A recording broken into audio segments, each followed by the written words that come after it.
మాటలో ఉపయోగపడేదని వేద మంత్రాలు. అందుకే ఆ వేద మాటకే సరస్వతి అని కూడా పేరు. ఇలా సరస్వతి సూక్తంతో ఆలోచిస్తాం.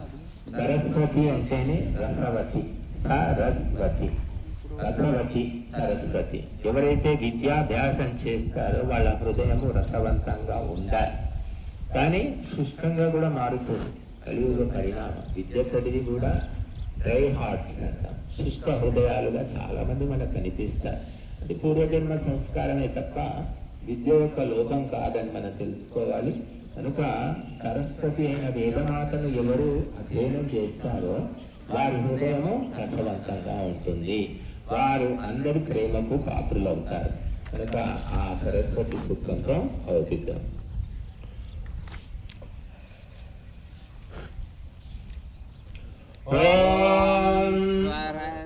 అది అక్కడ